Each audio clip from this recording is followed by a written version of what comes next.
lindezas, como vão? Por aqui tá tudo ótimo, estamos aqui gravando mais um episódio do programa A Arte de Viver. E hoje narrando os bastidores de uma novela que vocês pediram tanto, Sim, a Moça, a linda novela Sim, a Moça, né? Então vamos lá, nossa, que satisfação falar desse trabalho. Realmente foi muito bonito, foi muito prazeroso fazê-lo, sabe? E 1985 terminou com o Antônio Maria, por volta do final de novembro, mais ou menos. Depois teve Natal, teve Ano Novo, teve Carnaval, todas as festas, né, visitas, porque eu estava morando no Rio e as pessoas queriam ir para o Rio de Janeiro, então um pouquinho de trabalho com família, com férias de filho e um pouco de piscina, um pouco de praia, enfim. Toca o telefone em meados de fevereiro de 1986. No ano seguinte, a TV Globo me chamando para que eu fosse conversar a respeito da nova novela que iria no horário de 18h30. Eu disse, claro, perfeitamente. Vamos lá, que dia, que horário? Fui e me foi dito o seguinte: a Globo perdeu muito Ibope nesse horário, nós queremos reconquistar a audiência, portanto nós vamos fazer um belíssimo texto, uma belíssima novela, um belíssimo cenário, um belíssimo elenco, tudo muito bonito, né? Porque nós queremos reconquistar esse público que nós perdemos. Eu digo, ótimo, vamos lá. História, é uma história de época, inspirada, por que não dizer, no romance homônimo de Maria Dezone Pacheco Fernandes, e que será escrita por Benedito Rui Barbosa. Falei, uau! Nossa, eu não conhecia Benedito pessoalmente. Eu conhecia pelos trabalhos que ele havia feito, né? Inclusive Os Imigrantes na Bandeirantes, que eu morria de vontade de ter entrado na novela, porque era belíssima, fez muito sucesso. Infelizmente não entrei. Eu digo, nossa, vai ser um prazer trabalhar com ele.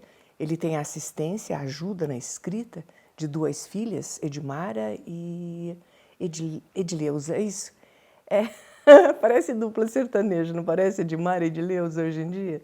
Gracinhas de pessoas que também escreviam muito bem, ajudavam muito o pai. Eu estou me referindo a 1986, a primeira versão de Sim, a Moça, ok? Então, combinaram tudo comigo, o tempo, o salário, etc. Me deram 2 capítulos, a sinopse, que depois eu vou relatar, assim, en passant, rapidamente, sucintamente para vocês.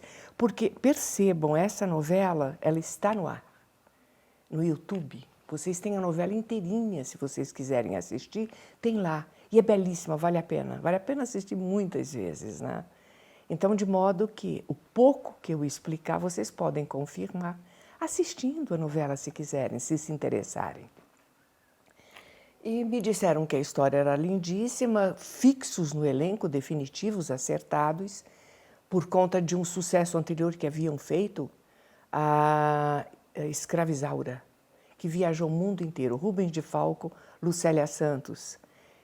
E você faria a mãe da Sim, a Moça, a baronesa, mulher do Rubens de Falco. Eu disse, maravilha, vamos nós, né? Belíssima dupla e atores extraordinários, tanto um quanto o outro. E aí me disseram, bom, Elaine, você não tome muito sol, porque é uma novela de época, você está moreníssima, agora se recolha, né? E procure já ir se preparando para a baronesa e você será chamada para a reunião de elenco. Muito bem, fui para casa, levei, li, então já sabia mais ou menos do que se tratava. E recebi um telefonema no finalzinho de fevereiro, princípiozinho de março, talvez, a reunião, lá fui eu. E lá eu conheci o Newton Travesso, que eu ouvia falar nesse homem na minha época de menina de TV Record, excelente diretor de TV, cortador, editor, tinha todas as melhores referências a respeito dele, supervisionando, né, o núcleo. O Jaime Monjardim seria o segundo diretor e foi quem dirigiu a maioria das externas, ou na totalidade. Tinha uma fotografia belíssima. Reinaldo Buri, que eu já conhecia, né, como primeiro diretor, e eu conhecia desde a TV Excelsior lá atrás, de São Paulo, né? Uma pessoa muito querida. E depois, no transcorrer da história, quase no finalzinho, entrou um terceiro diretor, que era um rapaz muito talentoso que estava fazendo cinema, Luiz Fernando de Carvalho, que hoje em dia é um belíssimo diretor de televisão também. E na época já o que fez muito bem feito. Eram os 3 diretores. E apareceu na minha frente um homem bonito, que eu olhei e era alto, moreno, de cabelo preto, uns cílios muito compridos, negros, e 2 olhos azuis, que pareciam 2 pedaços do céu.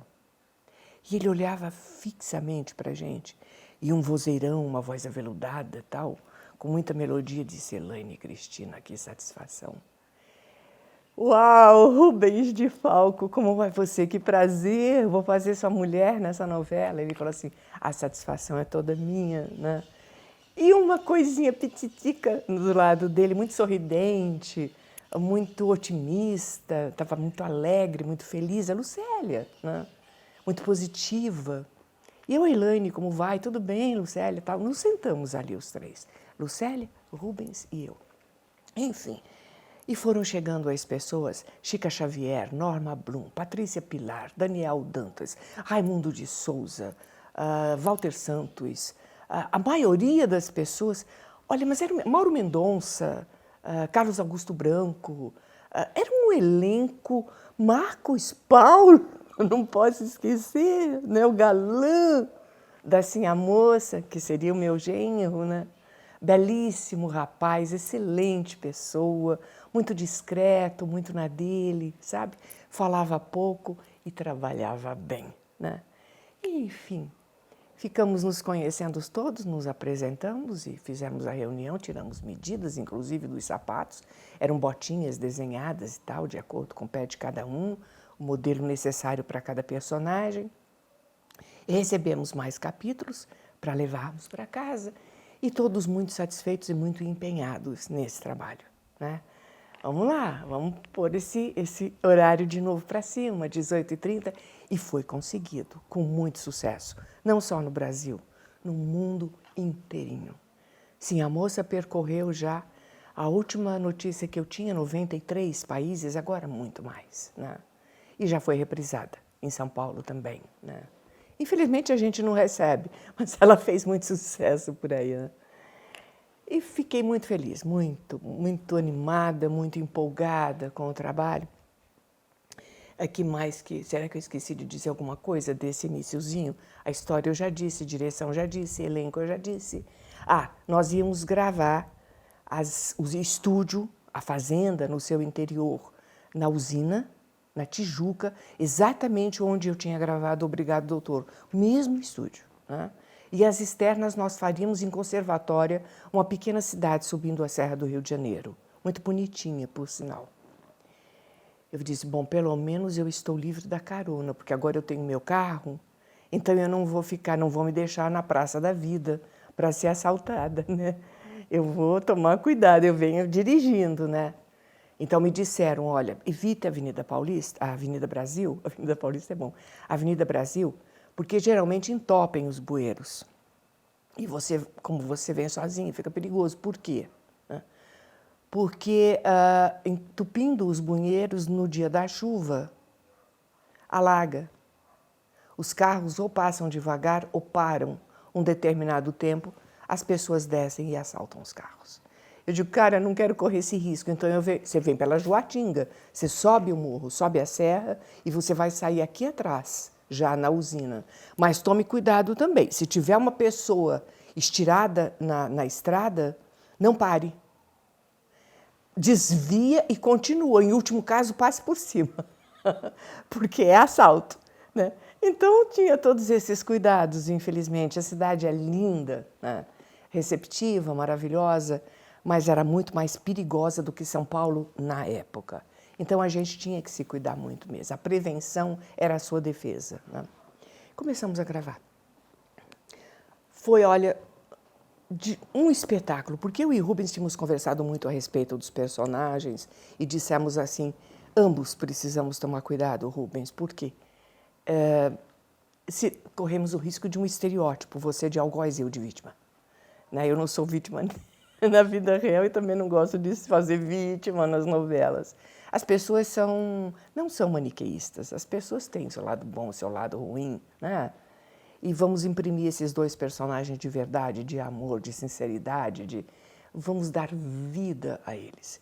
No primeiro dia de gravação, antecipadamente eu me aprontei, entrei e fui para o meu cenário. Eu queria sentir como era a cozinha, como era a sala, como era meu quarto, quantas gavetas, o que tinha nas gavetas, qual a minha cadeira preferida no quarto, qual o lado que eu usava na cama, né? Tudo isso eu queria saber. Para quê? Para me sentir em casa. É isto que se faz com os personagens, né? Nessa novela, eu não podia ficar trabalhando na cozinha, porque tinha escravos, tinha a Bá querida, que tinha me ajudado a criar assim a moça, né? Talvez dado peito para assim a moça, porque eu tinha pouco leite, né? A Bá que tinha tido um filho com o pai José, o líder dos escravos na fazenda, e que o barão, por ser muito bonzinho, numa leva de escravos que ele vendeu, ele disse para Bá: vendi sua criança também. E ela ficou sem o filho, sofrendo muito, mas com a esperança de um dia poder reavê-lo. Né? Em algum lugar eu vou encontrar meu filho, em algum lugar eu vou abraçar meu filho. E morria de saudade, transferiu todo o seu amor, o amor que ela tinha, para assim a moça. E conviver com a Chica Xavier, foi um dos maiores prazeres que eu tive na vida, porque foi uma amiga que eu ganhei. Aliás, ela era amiga de todos, era mãezona, tinha sempre uma palavra de incentivo, uma palavra de amor, alguma coisa para apaziguar qualquer situação que ficasse mais inflamada. Então, era Rubens, muito querido, a Chica Xavier, muito querida, Solange Couto, que ficou minha amiga, e depois vamos nos encontrar em Cananga do Japão, lá na Manchete. O cenário era uma delícia. Cosme dos Santos, um menino que foi criado na senzala, tido como filho de uma escrava que pariu, deu à luz e morreu, e os escravos o criaram. Chica, a Bá, depois, quando o soube, o menino já estava grandinho, pediu para a baronesa para trazê-lo para casa grande, porque ela sentia muita saudade do seu e talvez amenizasse um pouquinho a saudade que ela tinha, conversando e convivendo com aquele garoto, né, o Bastião. Foi autorizado pelo barão, por todos, e a convivência foi muito boa também. Era um doce de pessoa. O que você está fazendo aí, menino? Você está dando a piscadinha bonitinha que todo mundo gosta? Charmoso. E o Cosme fazia o seguinte, ele chegava fazendo assim no cabelinho. E ele ia trançando, sabe? Se ele enrolava, fazia caracóizinhos, ele mesmo fazia o penteado dele, sabe, Fá? Ele lavava a cabeça de noite, no dia seguinte ele estava lá, começando a gravar, ele estava lá, fazendo as minhoquinhas dele na cabecinha dele. Olha, foi uma delícia. E a química foi perfeita, eu, Lucélia, Rubens, Solange, os outros atores, todos mais outros cenários, né? A nossa casa era muito especial, né? Eu sabia qual é a minha carteira preferida, eu sabia como era o andar da Cândida, eu sabia em que tom de voz ela falava. Eu sabia tudo sobre ela. Eu sabia até o cheiro da Cândida e tinha um perfume que eu usava só para Cândida, porque ela tinha aquele cheirinho, sabe? Você precisa descobrir todos esses detalhes no seu personagem, né, para poder passar para vocês que aquela pessoa existe, dar vida àquela criatura, né? Então tinha sempre uma cadeira preferida minha, ao lado da cama meu, enfim. A gente tem que tomar muito cuidado, principalmente quando faz novela de época. Por quê? Porque se você não anda de acordo com a época, você não fala, você não senta, você não come, o teu olhar não pode, sabe, mulher empoderada, não. Elas olhavam de baixo para cima, sabe, com certo receio, por causa da educação, da cultura, né? As mulheres agiam assim, de uma forma muito feminina, muito submissa na época. Elas se casavam com casamentos arranjados pelos seus pais, elas não escolhiam. E elas, para casarem, tinham que levar um dote. Elas davam a filha para o cara e ainda pagavam um dote para ele levar embora, tá entendendo? Era meio chatinho isso, né? além de não escolher o seu companheiro de vida. Era essa a situação da Cândida. Mas ela tinha ideias legais e ideias abolicionistas. Tanto que ela era conivente com todas as atitudes e tudo que assim, a moça pensava e dizia, ela concordava. Ela não era a favor das ideias escravocratas que o seu marido tinha. Por isto, aquela amizade, aquele amor que ela tinha pelo Sebastião, pela Bá, tinha muita pena do que acontecia lá fora com seus escravos sendo açoitados, né, sendo castigados. Bom, ia maravilhosamente bem a novela, o Ibope estava bom, a direção satisfeita, nós todos, os diretores. E assim, eu podia dizer para vocês, nossa, é um oásis essa novela, né? Diante de tudo que eu passei aqui, ufa, até que enfim estou lavando a alma, está tudo bem. Agora eu estou aprendendo a conviver com as pessoas, não digo mais farol, não digo mais perua, né? Estou aprendendo a música, o ritmo do carioca e estou convivendo muito bem e descobrindo amigos e fazendo um trabalho prazeroso, delicioso. Trabalhar com Rubens de Falco foi um prêmio da cena, sabe? Uma pessoa elegante, uma pessoa bonita, uma pessoa carinhosa, inteligente, bem informado. Ele tinha o porte realmente, de fato, na vida, de um barão. Ele era um barão e ele dizia, você é uma baronesa. E modéstia à parte, modéstia à parte não, sem falsa modéstia, né? Nós formávamos um casal bonito e começamos a receber muita correspondência. Barão e baronesa começaram a fazer um sucesso dentro da novela que nos surpreendeu. A química era tão grande, a empatia era tão grande entre nós dois, né, que a gente começou a passar aquilo. E, principalmente, eu recebia muitas cartas de rapazinhos, jovens, porque eles não tinham tido a oportunidade, e nem teriam, de conhecer uma mulher como a baronesa.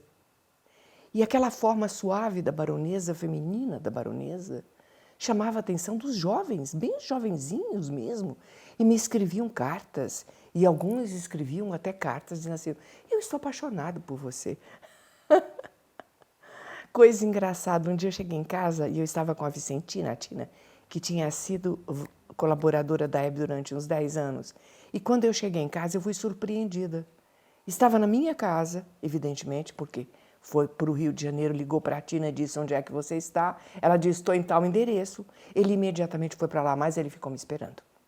Porque ele queria falar comigo sobre a baronesa, a mulher feminina, a mulher suave, aquela mulher que não existia, que ele não conhecia. O filho da Hebe, o Marcelo. Você se lembra disso, Fá?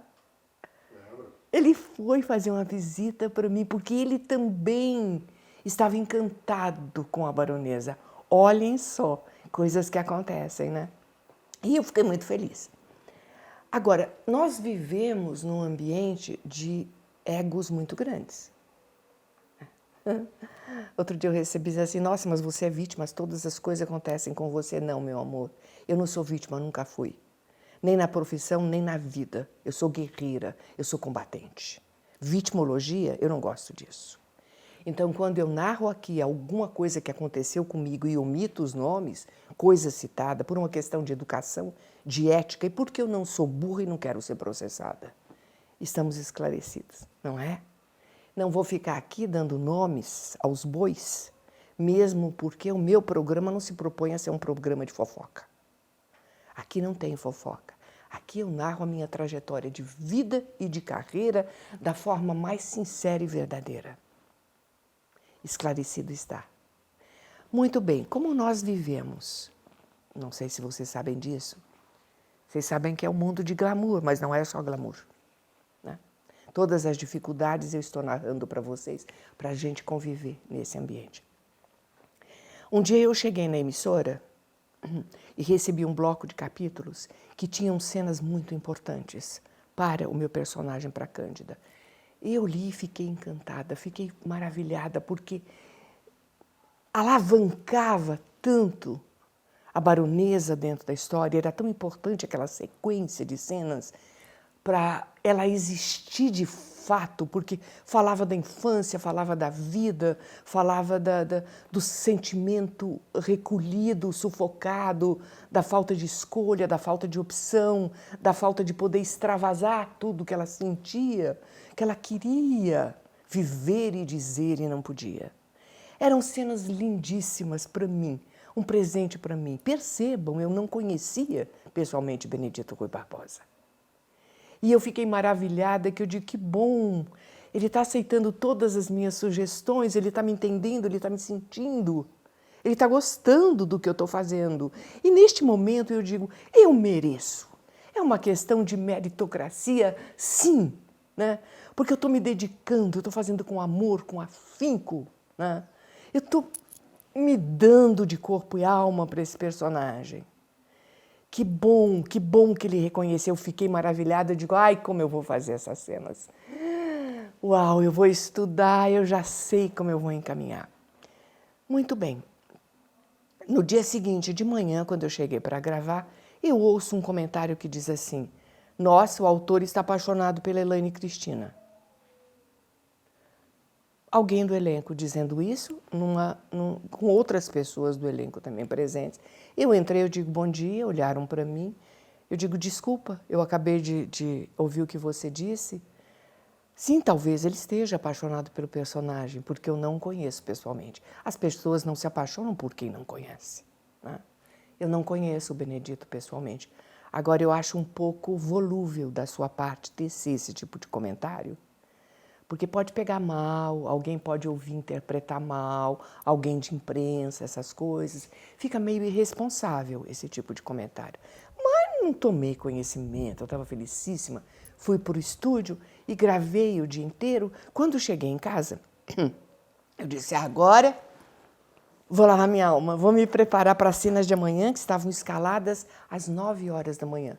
Era assim, não sei exatamente o número certo, mas 2 capítulos com 6 ou 8 cenas seguidas, mesmo cenário, um dos quartos da casa, provavelmente o meu. Então, 2 personagens, eu mais uma pessoa, sentadas praticamente, uma na cadeira, outra na cama. Então, não tinha muito movimento, justamente para o texto fluir, né? Para a baronesa, de repente, fazer como se fosse um monólogo da sua vida e do seu sentimento. Eu cheguei em casa, tomei um banho, fiquei esperando o meu ex-marido, o pai do Flávio, chegar para nós jantarmos. Flávio estava estudando no escritório, tinha um telefone único no hall dos quartos. Toca o telefone, ele atendeu. Eu estava estudando. Ele disse, mamãe, Reinaldo Buri quer falar com você. Eu digo, Buri, o que foi? Já está com saudade de mim? Ele disse, baronesa, é fácil sentir saudade da senhora, mas não é não. Eu quero dar uma notícia muito chata para você.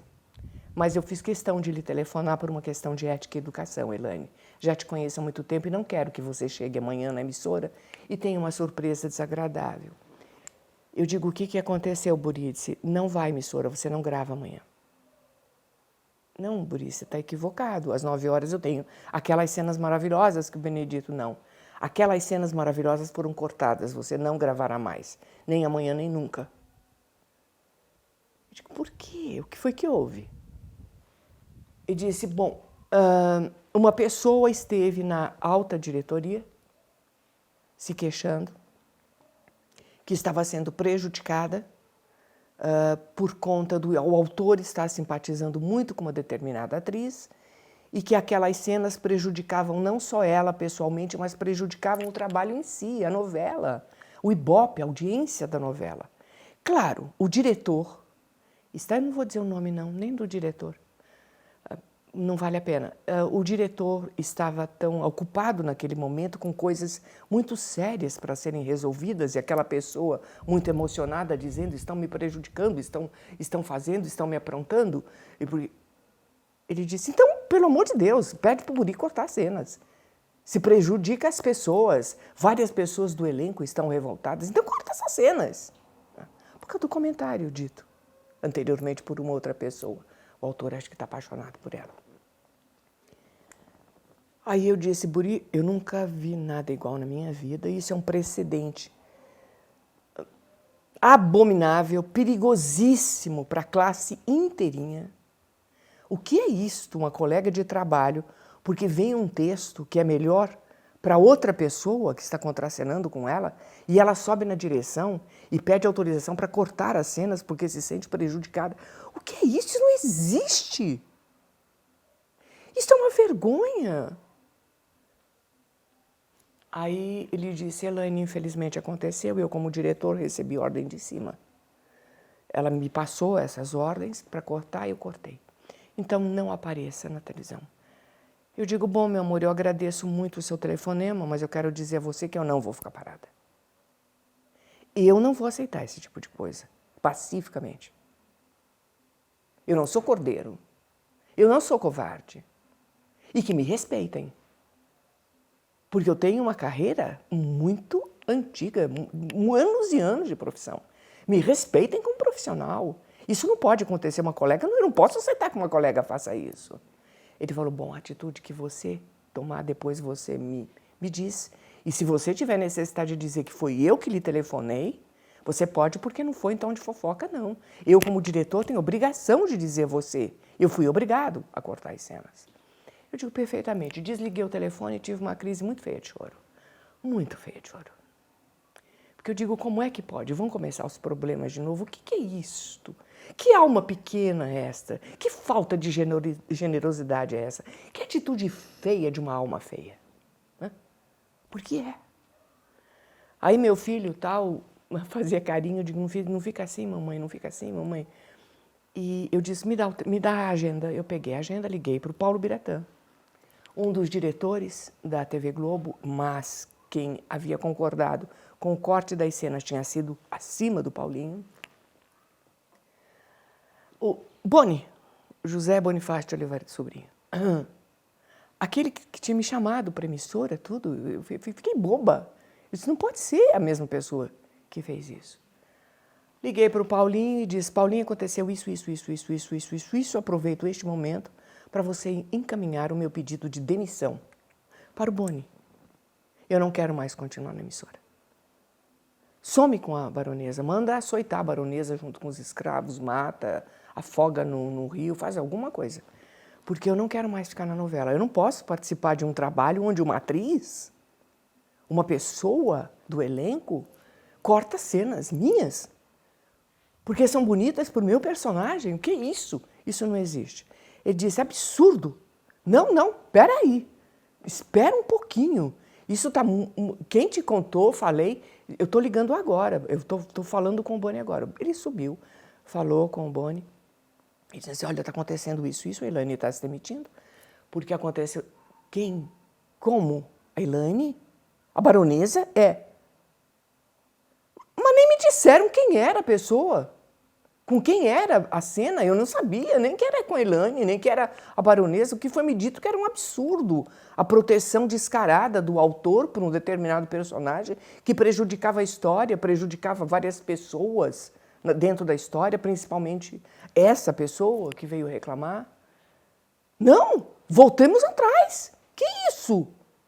Gente, eu estava com tanto problema na cabeça, com tanta coisa importante para resolver e ter que lidar com um momento de fragilidade emocional de uma pessoa, do elenco. Não, voltamos atrás. O Paulinho me telefona e diz, Elaine, aconteceu isso, não sabiam que era você, não sabia que era essa personagem. Ufa, é difícil contar todas essas coisas e eu tento contar o mais rápido que eu posso porque o programa tem uma hora e pouco, quer dizer, não dá, né? A maioria me pede para esticar mais, poucas pessoas dizem, não dá para ser um pouquinho mais curto, porque eu não tenho tanto tempo para assistir. Muito bem. Paulinho me ligou e disse o seguinte, Elaine, amanhã você vai na emissora, se prepare e vá para o estúdio, porque você vai gravar as suas cenas. E essas cenas irão para o ar, mesmo se ter minha palavra. Aí eu digo, mas olha... Eu posso ter algum problema lá, eu não quero ter problema porque eu largo tudo e venho embora. Você está escalada a que horas? Eu disse anteriormente, eu estava escalada às 9, eu não sei se mudaram o roteiro. Não, estou ligando para a produção. Vai permanecer o mesmo roteiro de antes. E eles que liguem para as pessoas todas avisando. e 10 para as 9 eu estarei. Paulo Biratã, estarei lá, aguardando você, para qualquer problema que você tenha. Eu fui. Levantei, me preparei, estudei. Evidentemente, um pouco triste por causa dos acontecimentos, né? Eu estava tão animada, eu digo, meu Deus, me dê a palavra certa na hora certa, né? Eu preciso chegar e ganhar. O que foi que você está fazendo o gesto? Estalando meu dedo. Ele está estalando os dedos, ele fez assim e ocupa meu tempo. Ele fez assim, eu digo que está fazendo sinal para mim, mas não era, ele estava estalando os dedos. Aí eu fui para a emissora. Quando eu cheguei, algumas pessoas na maquiagem, uma maquiadora livre, e eu me lembro o nome dela, um amorzinho de pessoa, eu disse, ô meu amor, dá para me maquiar? Bom dia. Não, Elaine, você não grava hoje.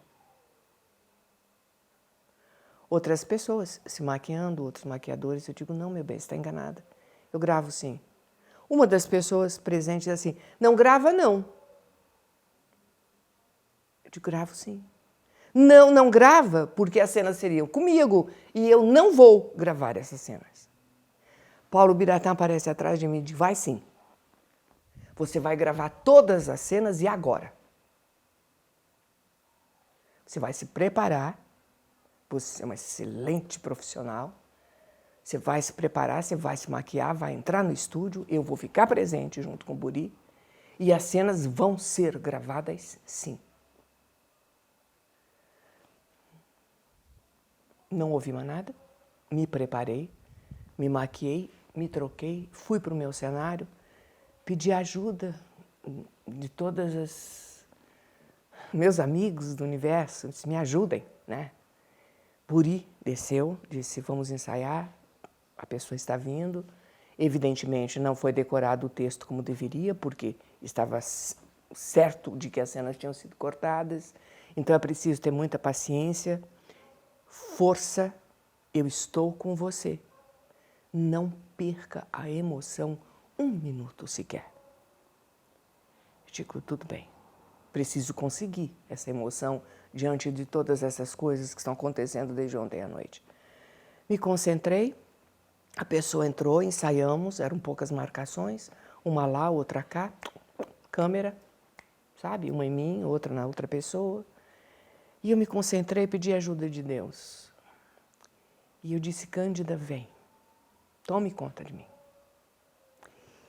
E eu fui embora. Eu, Elaine, com chateação de ter acontecido outras coisas, fui embora. A Cândida veio. E eu comecei a me emocionar como Cândida, né? E eu comecei a dar o meu texto. Às vezes vinha a resposta, às vezes não vinha a resposta. E eu continuava segurando a minha emoção. Buri dizia, não perde emoção, continua, continua, estou saindo de você, roda, grava. A pessoa gravava. Algumas vezes eu ouvi nomes impróprios, né? Porque, claro, tinha errado o texto e aí voltava e dizia o texto. Bom, as cenas foram feitas. Teve um momento em que um flash de Elaine, eu digo assim, eu preciso esquecer tudo, onde eu estou, o que está acontecendo, e eu preciso ser Cândida, e eu vou dizer o meu texto como se eu estivesse num palco, num monólogo, com a plateia na minha frente, e eu vou falar tudo o que a Cândida sente, da forma que ela sente. E eu fui.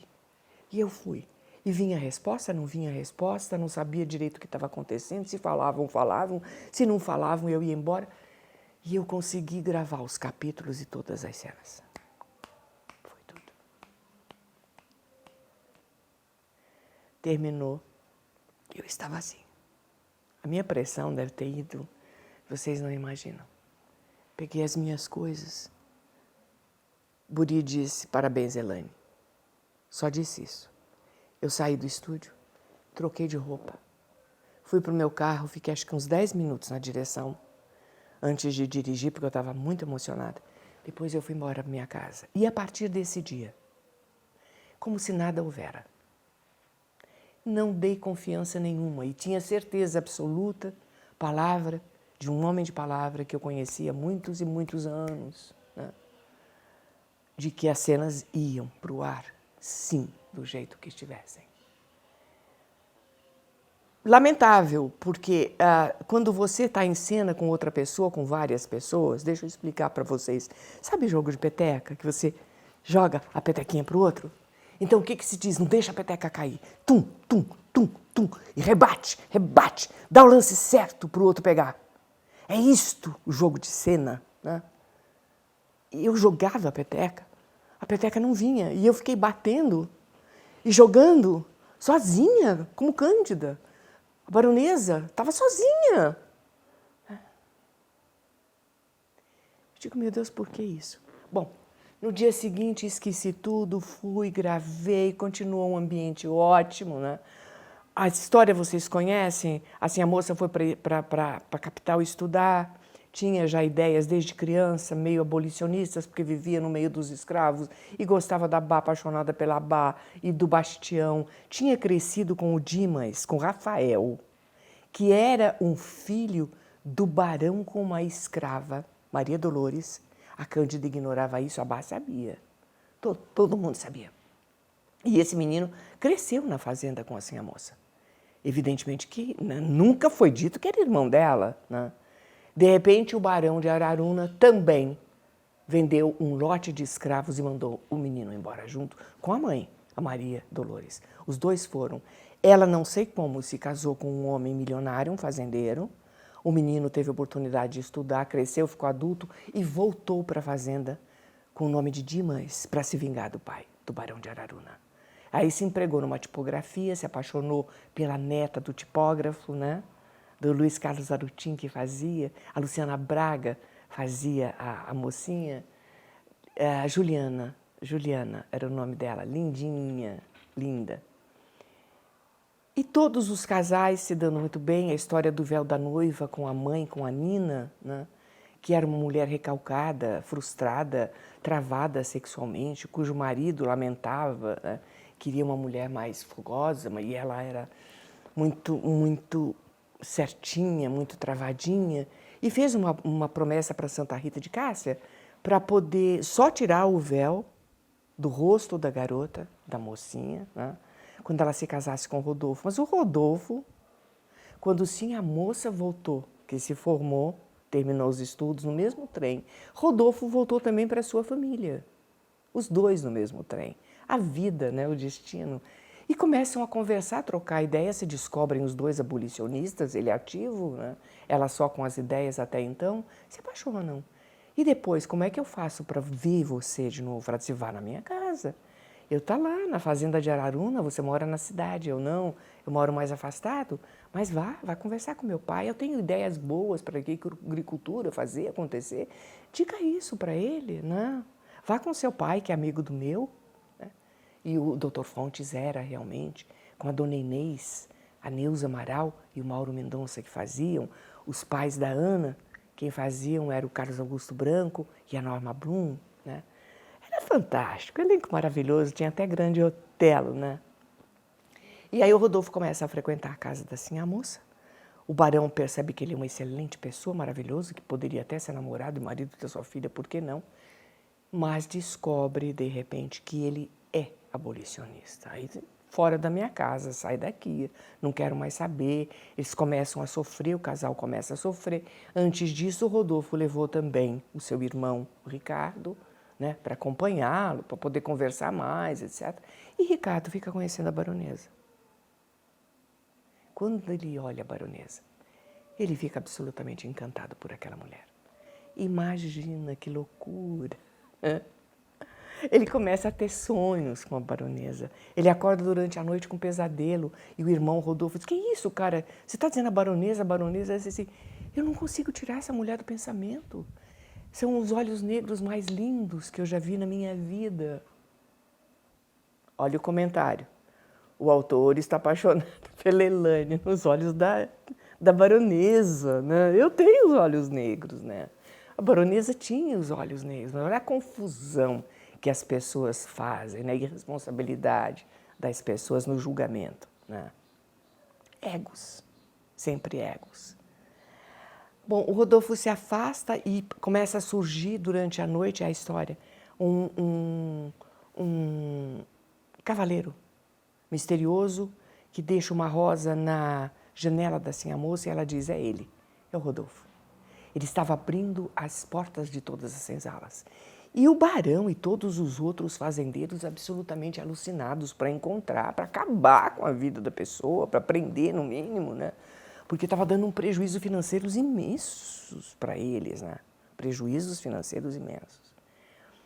E fica essa briga, aí assim a moça combina com a Cândida.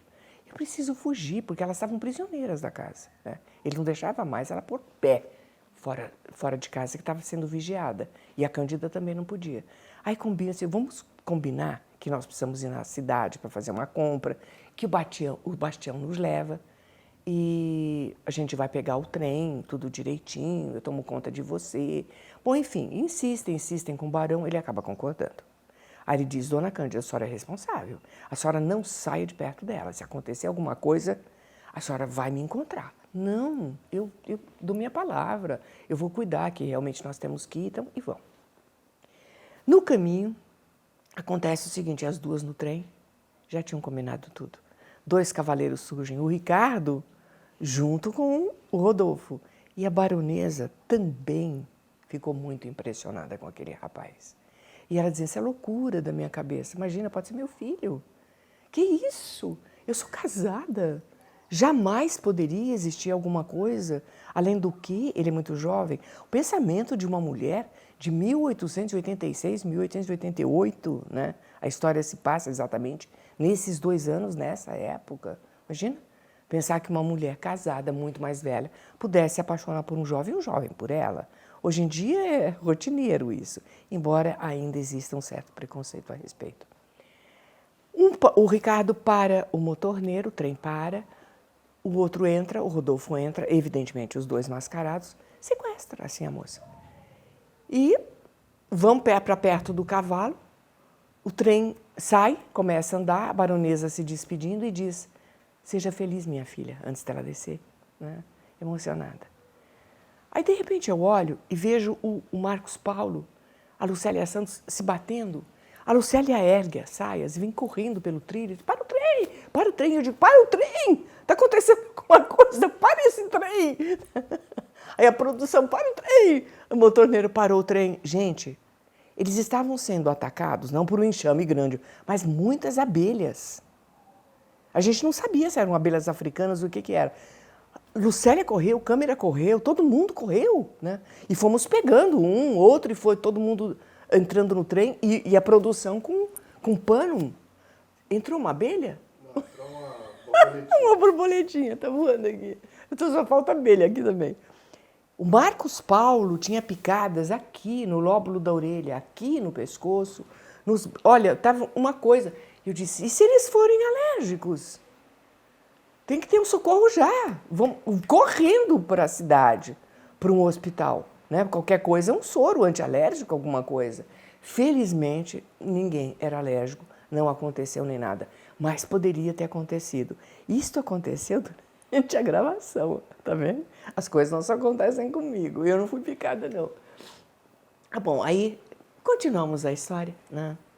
E para resumir a história em si, a Ana se apaixona por um rapaz que chega na cidade, estava de paquerinha com o termo é bom para aquela época, né? Paquerinha. Com o Ricardo, e o Ricardo com ela, porque era misterioso aquela moça de véu tal. E ele estava empolgado em tirar o véu da noiva, do rosto da Ana. A Patrícia Pilar era a 2ª novela que ela fazia, uma moça linda, ia muito bem na carreira. Mas depois que chega esse forasteiro, ela se apaixona pelo forasteiro.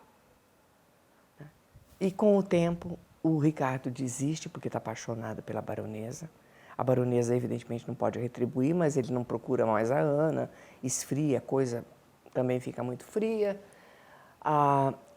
Ela se apaixona pelo rapaz e a mãe acaba concordando com o casamento da Aninha. Tirou o véu, evidentemente, e vai ser feliz com o outro. A Solange Couto se apaixona por a escrava que ela fazia, se apaixona por filho do fazendeiro mais rico da região, se casa, tem filho, sofre muito, o sogro não quer, não sei o quê, mas acaba dando certo também.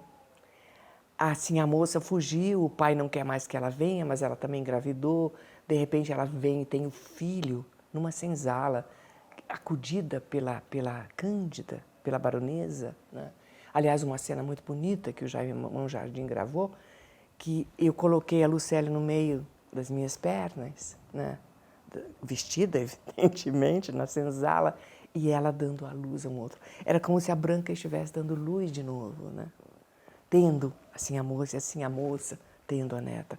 Ficou belíssima a cena, essas coisas. É sensibilidade, isso depende de sensibilidade. Só uma pergunta, você falou Branca. Branca. Branca ou Cândida? Qual é o nome da A baronesa? Cândida.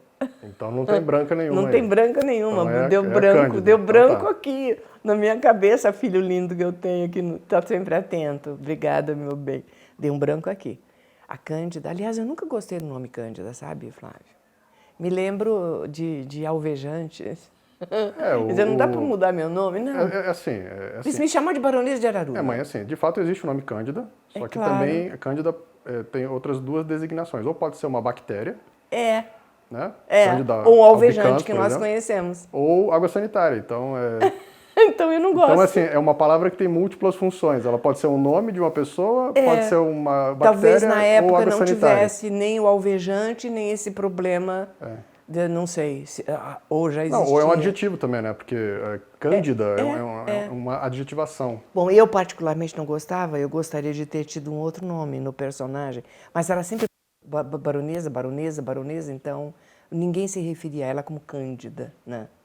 Às vezes o barão de Araruna, o Ferreira, me chamava disso. Bom, mas enfim, fica um entrave muito grande no romance do Rodolfo com Assim a Moça, mas acaba dando tudo certo também, os dois acabam juntos. E a baronesa estava impressionadíssima com o Ricardo, começa a sofrer demais, sente saudade, ele não aparece mais, de vez em quando ela tem alguma notícia e ele está desesperado. Ele sonha com ela de dia e de noite, durante o dia e da noite. Realmente, ele significava para ela o ideal, né? O rapaz que ela via, que ela olhava, que ela gostava, que ela provava, o flerte, né? A troca, os olhares, e poder namorar, poder noivar, poder escolher, poder dar o primeiro beijo e poder fazer amor, não ser possuída, né? A posse, você é minha, né? O Ferreira com a Cândida, ele tinha um posicionamento diante da sociedade de uma forma. Entre quatro paredes, eles tinham uma química muito grande, né? Haja vista cenas que algumas vezes nós gravamos com muito carinho da Cândida no peito dele. Sabe? Ele fazendo um carinho diferente, com uma certa ternura.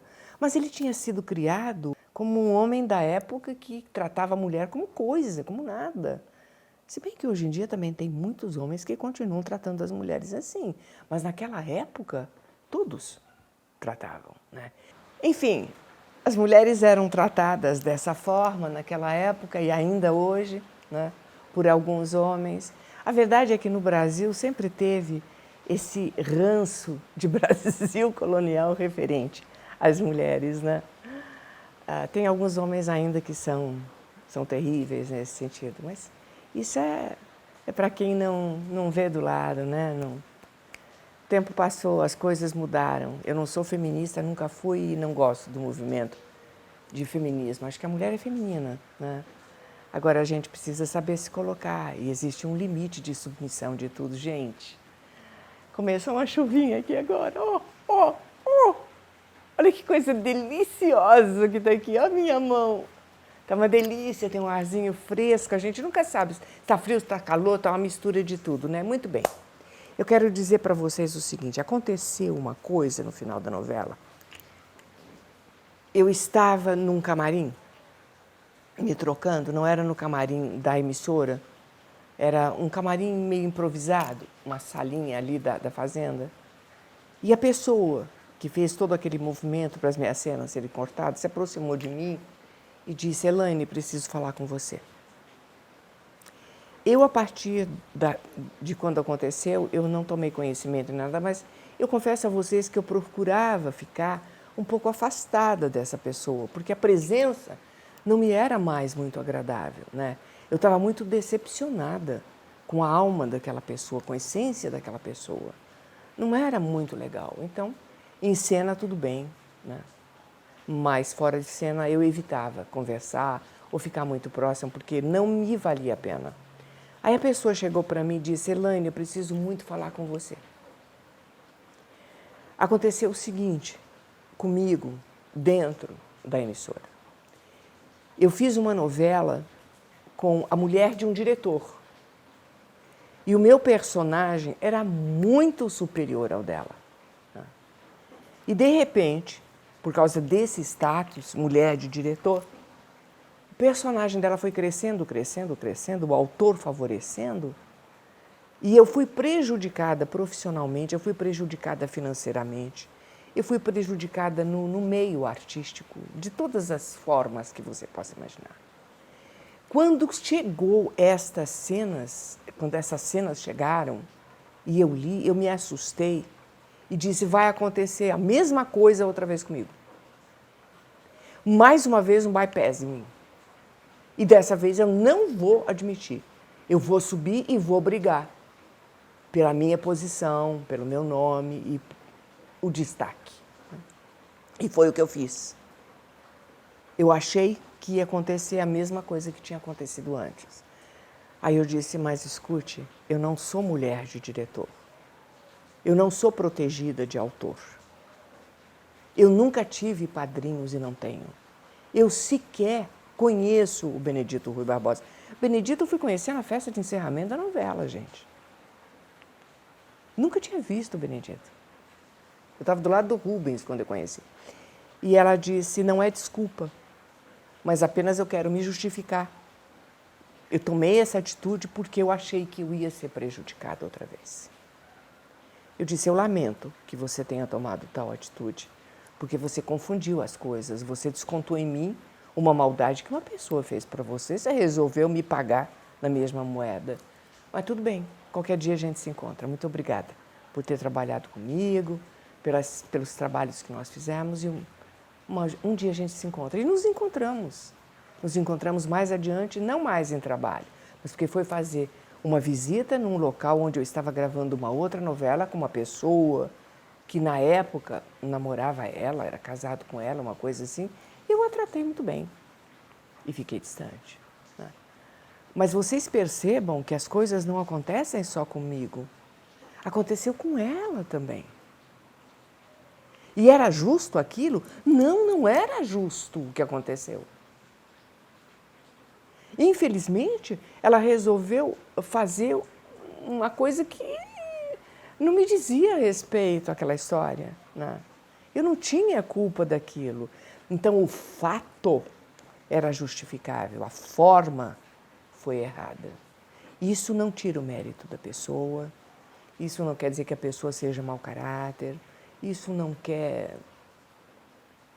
Enfim, uma atitude de momento que é irresponsável, porque está calcada, está baseada em raiva, em vingança, em coisas anteriores do passado. E aí você toma uma atitude errada no presente. Né? Mas as coisas acontecem comigo e com todas as pessoas. Só que eu não posso contar o que acontece com os outros. Isso é problema deles, é a vida deles. Né? Eu falo da minha experiência profissional e de vida.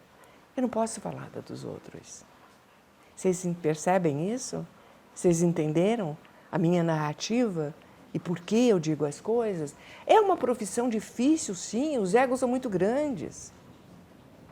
E tem muita gente que tenta alavancar sua vida sexual através dessa profissão. Vão para o inferno.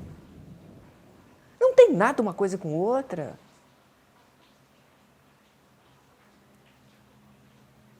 Termina aqui a narrativa de Sim a Moça com o finalzinho.